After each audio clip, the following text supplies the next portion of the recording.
Next video में लेकर मैं आप लोगों के सामने हाजिर हूँ। मैं संजय कुमार बहादुरपुरी अपने राम मड़ैया में तहे दिल से आपका मैं स्वागत करता हूँ। जो भी हम वीडियो डाल रहे हैं, आप चैनल को देखना चाहते हैं तो केमिस्ट्री बाई SKB सर आप यूट्यूब पर सर्च कीजिए, मेरा चैनल खुल जाएगा। आज हम वीडियो लेकर के आए हैं नेक्स्ट, जिसका नाम है विद्युतीय गुण। इसमें क्या है कि विद्युतीय गुण में कि अब तक हम लोग क्रिस्टलों के बारे में पढ़ा, वो कौन से क्रिस्टल हैं, कौन से ठोस पदार्थ हैं, क्रिस्टलीय ठोस हैं, जिसमें धारा बह सकती है और किसमें नहीं बह सकती है।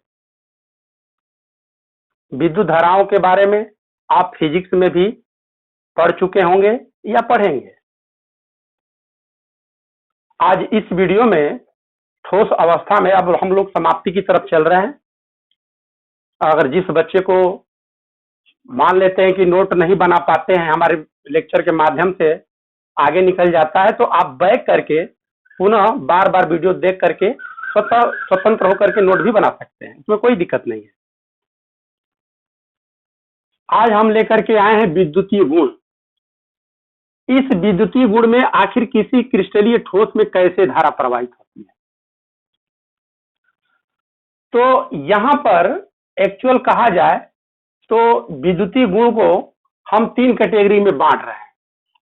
पहला है चालन, या इसको हम चालन के किस में चलती है। दूसरा है विद्युत रोधी,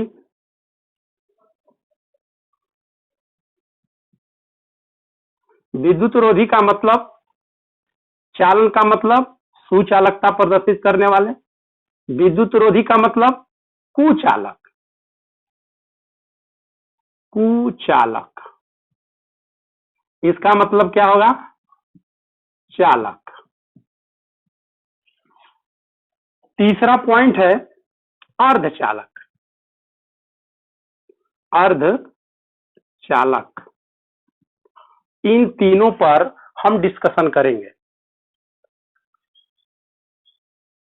पहला नंबर लेकर चलते हैं, चालन किसे कहते हैं या कोई ठोस में चालकता कैसे उत्पन्न होती है।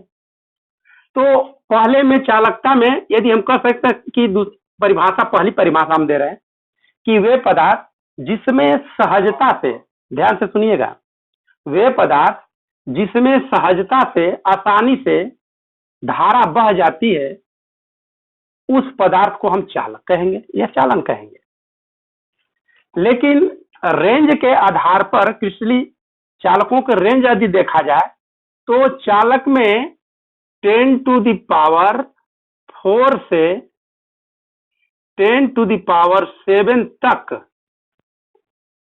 ओम -1 मीटर -1 मतलब प्रति ओम प्रति मीटर, जिसका परास रेंज होगा जिस क्रिस्टलीय ठोस के अंदर, वह चालक गुड कंडक्टर का कार्य करेगा। ध्यान से फिर सुन लीजिए, दोनों परिभाषा हम बता रहे हैं। वे पदार्थ जिसमें आसानी से धारा प्रवाहित होती है, उस पदार्थ को हम चालन या चालक कहेंगे। अगर रेंज के आधार पर परिभाषित करेंगे तो वे क्रिस्टलीय ठोस या वे पदार्थ जिसमें 10⁴ से 10⁷ पर ओम पर मीटर परास रेंज होता है, वह अच्छा गुड कंडक्टर का काम करता है, अच्छी वो चालकता प्रदर्शित करता है। नंबर दूसरा, विद्युत रोधी या कुचालक। विद्युत रोधी किसे कहते हैं, तो विद्युत रोधी का मतलब यह है कि वे पदार्थ जिसमें धारा प्रवाहित नहीं होती, उसको विद्युत रोधी कहेंगे या कुचालक कहेंगे। अगर रेंज के आधार पर देखें, परास के आधार पर, ये परास के आधार पर है, तो 10⁻⁻⁻⁻⁻⁻⁻⁻⁻⁻⁻⁻⁻⁻⁻⁻⁻⁻⁻⁻⁻⁻⁻⁻⁻⁻⁻⁻⁻⁻⁻⁻⁻⁻⁻⁻ 20 से 10⁻⁻10 तक जिसका परास प्रति ओम मतलब ओम -1 प्रति मीटर -1 यदि परास रहता है तो वह विद्युत कुचालक की तरह व्यवहार करता है, या उसी को हम कहते हैं विद्युत रोधी। अब बात आती है अर्धचालक किसे कहते हैं, सेमीकंडक्टर। तो अर्धचालक का मतलब ये कि जो चालकता और कुचालकता, मतलब कि चालक और कुचालक के बीच में जो चालकता होगी उसी को हम कहते हैं अर्धचालकता। तो रेंज के आधार पर यदि परिभाषित करें तो रेंज के आधार पर इसको 10⁻⁻6 से 10⁻⁴, यहां पर ध्यान दें, 10⁻⁻6 से 10⁻⁴ यदि चालकता परास ओम -1 मीटर -1 होगी वह अर्धचालक का गुण प्रदर्शित करता है। एक बार और सुन ले, चालन या चालकता गुण कहां प्रदर्शित होगा, किस क्रिस्टलीय ठोस में? कह कि वे क्रिस्टलीय ठोस पदार्थ जिसमें आसानी से सहजता से धारा प्रवाहित हो जाती है उसे हम चालन या चालक कहते हैं, और जिसका रेंज 10⁻⁴ से इतने तक परास व्यवस्था होती है वह चालकता गुण प्रदर्शित करेंगे। विद्युत रोधी, विद्युत रोधी का मतलब उसमें धारा आसानी से प्रवाहित नहीं हो सकती और जिसका रेंज इतने के बीच में होता है। और अर्धचालकता का मतलब कि चालकता और अचालकता या कुचालकता के मिश्रण जो पदार्थ होते हैं वो अर्धचालक कहलाते हैं। उसमें धारा प्रवाहित होती है लेकिन चालक की तरह धारा प्रवाहित नहीं होती है। इसका रेंज इतने के बीच में इसकी परास व्यवस्था यदि होती है चालकता की तो उसे हम अर्धचालक कहते हैं। लेकिन प्रश्न यहाँ पे ये उठता है कि अगर चालन हो रहा है, चालकता प्रदर्शित हो रही है तो क्यों प्रदर्शित होती है? विद्युत रोधी वो पदार्थ प्रदर्शित करता है तो क्यों होता है, या अर्धचालकता प्रदर्शित करता है तो क्यों होता है? तो इसको हम यहाँ पर बारी बारी से डिस्कशन कर रहे हैं, इसको आप लोग ध्यान से सुनेंगे। एक थियरी है जिसका नाम है मॉलिक्यूलर बैंड थियरी, मतलब कि आणविक आबंध सिद्धांत। तो बैंड थियरी के अनुसार, बैंड सिद्धांत के अनुसार पहले हम इसको व्याख्या करेंगे चालन का, कि किसी भी धातु में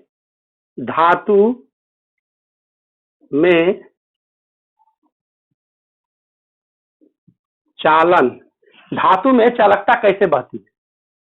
तो यहां पर देखो बैंड थियरी के साथ किसी भी धातु में, धातु या ठोस अवस्था में हो या द्रव अवस्था में, धारा कैसे बहती है। तो धातु ठोस में भी और द्रव में भी, ये दोनों में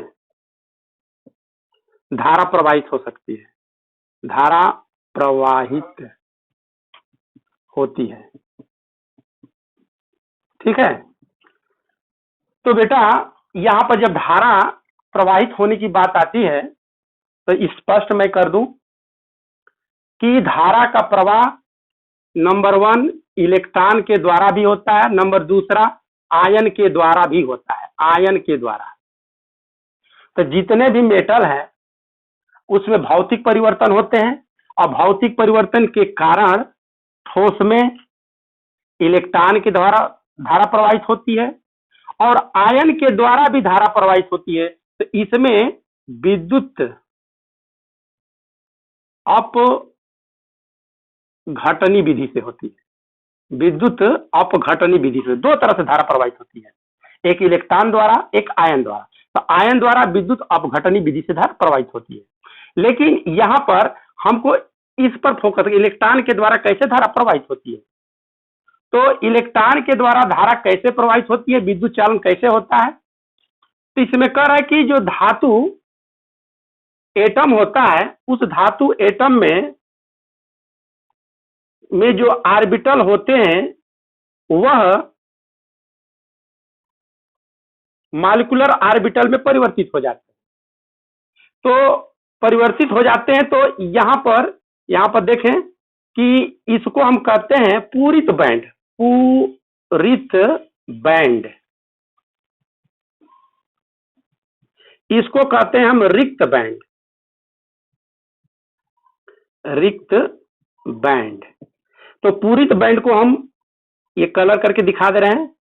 तो क्या होता है कि जो रिक्त बैंड है, रिक्त बैंड में आसानी से, सहजता से इलेक्ट्रॉन जंपिंग करके इसमें चला जाता है, और जंपिंग करके चला जाता है तो ऐसी स्थिति में इलेक्ट्रॉन को मूव करने के लिए जगह मिल जाती है और इस तरह आसानी से इसमें धारा प्रवाहित होती है। तो ये चला जाता है तो यहाँ पे देखें, ये अतिव्यापन कर लेता है,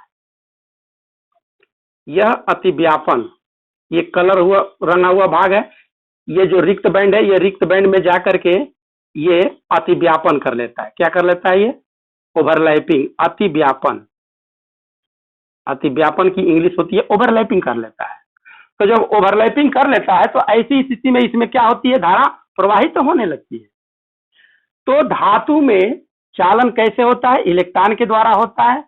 धातु में उपस्थित एटम के अंदर जो एटॉमिक ऑर्बिटल होते हैं वो मॉलिक्यूलर ऑर्बिटल बनाते हैं, और मॉलिक्यूलर ऑर्बिटल बनाते हैं तो इसमें एक पूरित बैंड बनता है, एक रिक्त बैंड बनता है। तो यह पूरित बैंड से आसानी से इसमें रिक्त बैंड में इलेक्ट्रॉन चले जाते हैं और इस प्रकार यहाँ पर ओवरलैपिंग अतिव्यापन करते हैं। ओवरलैपिंग अतिव्यापन करते हैं तो आसानी से किसी भी धातु ठोस रूप में हो या द्रव रूप में हो, इलेक्ट्रॉनों के द्वारा धारा आसानी से प्रवाहित होने लगती है। अब यहाँ पर धातुओं में हो गया, किसी भी धातु में इस प्रकार धारा प्रवाहित होती है। अब बात आती है कि विद्युत रोधी में, नंबर दूसरा था कुचालक, या इसी को हम कहते हैं विद्युत रोधी। इसमें क्या है भाई, आखिर में यह धारा क्यों नहीं प्रवाहित करता?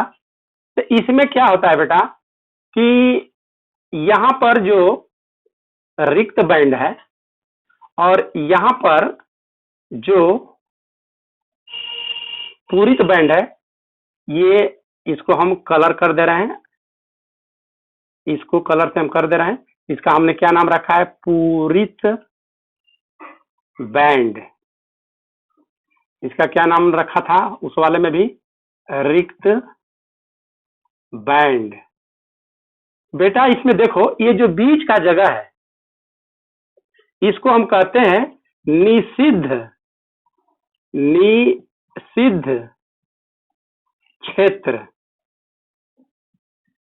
ये देखो, तो क्या होता है जिसमें जिस पदार्थ के, जिस ठोस के अंदर धारा नहीं प्रवाहित होती है, जैसे लकड़ी है, प्लास्टिक है, जो भी हो, तो इसमें जो पूरित बैंड है और रिक्त बैंड है, दोनों की बीच की दूरी, निषिद्ध क्षेत्र, जो अंतराल होता है, पूरित बैंड को हम संयोजी बैंड भी कहते हैं, संयोजी बैंड। तो इनके बीच में निषिद्ध क्षेत्र इतना अधिक होता है कि इसमें का इलेक्ट्रॉन ये उत्तेजित होकर इस रिक्त बैंड में नहीं जा पाता। अगर किसी तरह रिक्त बैंड में यदि चला जाता तो यह भी चालकता प्रभावित करने लगता, लेकिन पूरित बैंड से इसके पास इसमें उपस्थित इलेक्ट्रॉन की इतनी पावर नहीं है कि यह निषिद्ध क्षेत्र को ये क्रॉस करके यह रिक्त बैंड में चला जाए, नहीं जा पाता। जब नहीं जा पाता तो यही कारण है कि जो भी कुचालक पदार्थ होते हैं उनमें धारा प्रवाहित नहीं होती है। ठीक है। नंबर तीसरा, अर्धचालक। अर्धचालक, अर्धचालक में तो धारा प्रवाहित होगी, जैसे सिलिकॉन है, जर्मेनियम है, जितने ये अर्धचालक वाले पदार्थ में धारा प्रवाहित होती है। तो आखिर में उसमें क्यों धारा प्रवाहित होती है? तो इसमें क्या है, यही सिद्धांत बैंड थियरी के अनुसार देखें। मान लेते हैं यहां भी रिक्त बैंड है ये, और यहां पर पूरित बैंड है। ठीक है, ये पूरित बैंड को हमने सब में रंगा है। तो बेटा देखो यहां पर क्या होगा, ये जो निषिद्ध क्षेत्र है, ये जो निषिद्ध क्षेत्र है, ये यहां भी लिख दे रहे हैं निषिद्ध क्षेत्र, और ये आप देख चुके हैं ये क्या है, पूरित बैंड, पूरित बैंड, ये भी क्या है, रिक्त बैंड। तो बेटा इसमें धारा प्रवाहित होती है कैसे, कारण यह है कि इसमें जो निषिद्ध क्षेत्र है, इसमें का इलेक्ट्रॉन आसानी से इसमें चले जाते हैं, इसमें प्रवेश कर जाते हैं। इसका निषिद्ध क्षेत्र कम होने के कारण आसानी से इस रिक्त बैंड में इलेक्ट्रॉन चले जाते हैं। यहाँ पर निषिद्ध क्षेत्र अधिक होने के कारण इसमें इलेक्ट्रॉन नहीं जा पाते थे रिक्त बैंड में, इसलिए धारा प्रवाहित नहीं हो पाती है। लेकिन पूरित बैंड से निषिद्ध क्षेत्र कम होता है तो पूरा इलेक्ट्रॉन नहीं जाता, लेकिन कुछ इलेक्ट्रॉन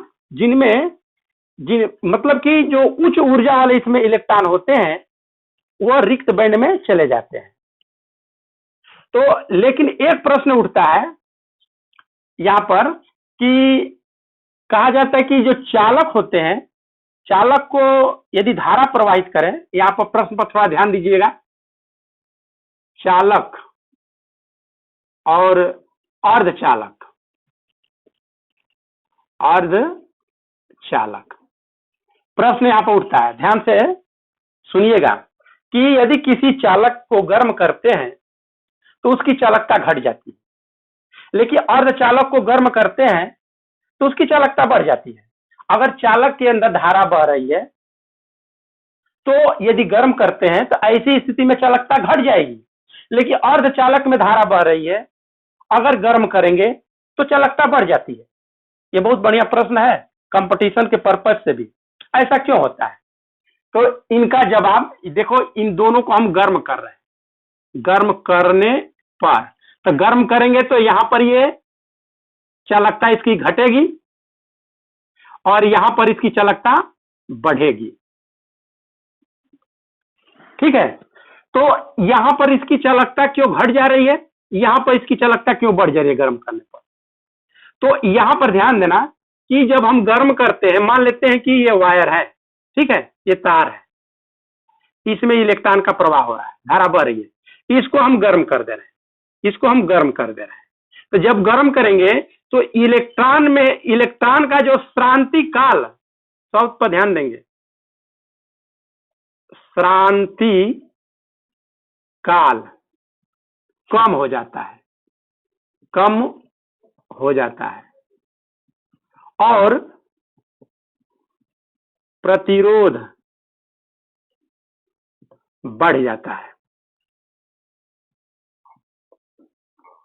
यही कारण है कि किसी चालक को गर्म करते हैं तो उसकी चालकता घट जाएगी, श्रांति काल कम हो जाता है। श्रांति काल का मतलब ये, कभी तुम लोग सूप कुछ लेकर के फटके उठके हो, अगर मान लेते हैं किसी बर्तन में दाल के अंदर मतलब कि कंकड़ पत्थर जो भी मिला हो या भूसी हो, तो क्या करते हैं, इस तरह से चलाते हैं।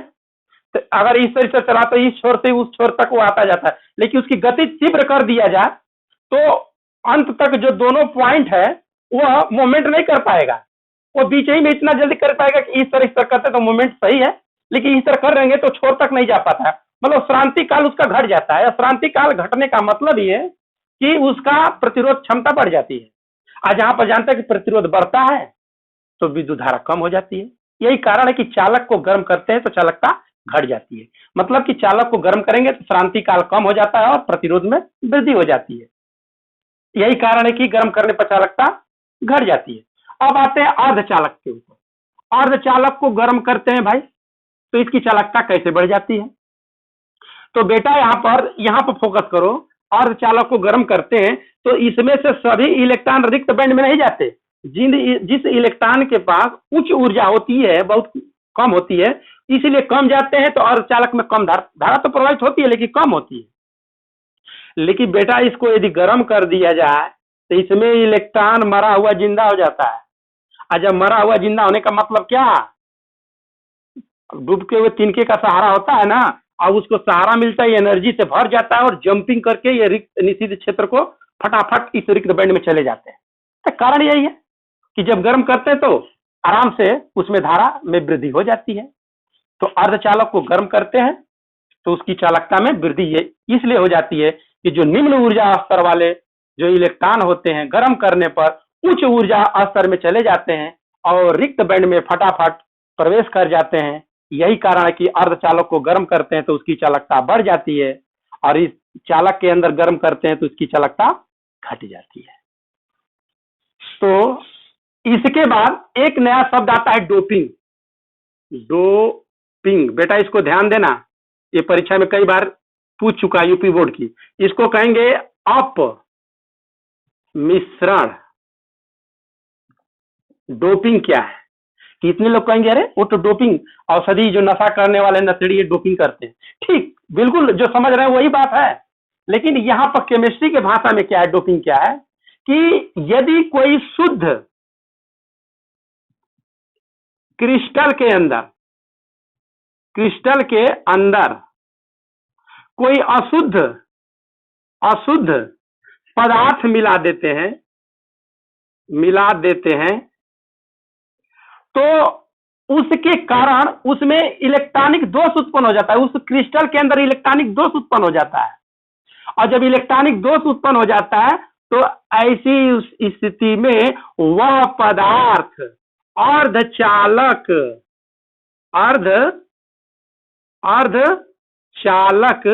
का व्यवहार करने लगता है, उसी को कहा जाता है डोपिंग। एक बार और सुने, डोपिंग क्या है? किसी शुद्ध क्रिस्टलीय पदार्थ में कोई अशुद्ध पदार्थ मिला देने पर उसमें इलेक्ट्रॉनिक दोष उत्पन्न हो जाता है, उसमें चालकता गुण आ जाती है, तो वह चालकता गुण अर्धचालक गुण प्रदर्शित करता है बेटा, अर्धचालक में आ जाता है।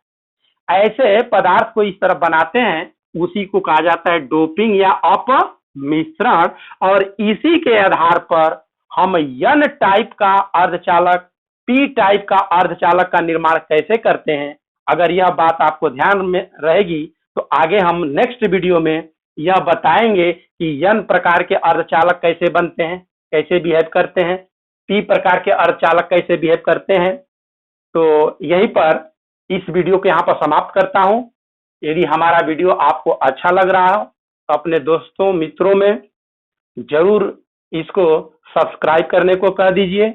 अगर मान लेते हैं कोई मेरा चैनल नहीं जानता है तो मेरा channel chemistry bye SKB sir के नाम से रजिस्टर्ड है। आप उसको खोल करके आप देख सकते हैं। जो बच्चे नए हैं, जो पहली बार हमारा वीडियो देख रहे हैं, तो खोल करके चैनल आप पीछे जा करके नोट बना सकते हैं। यदि आपको कोई दिक्कत हो बेटा तो सीधे मेरे कमेंट बॉक्स में आप कमेंट करके पूछ सकते हैं कि सर इसका आंसर क्या होगा।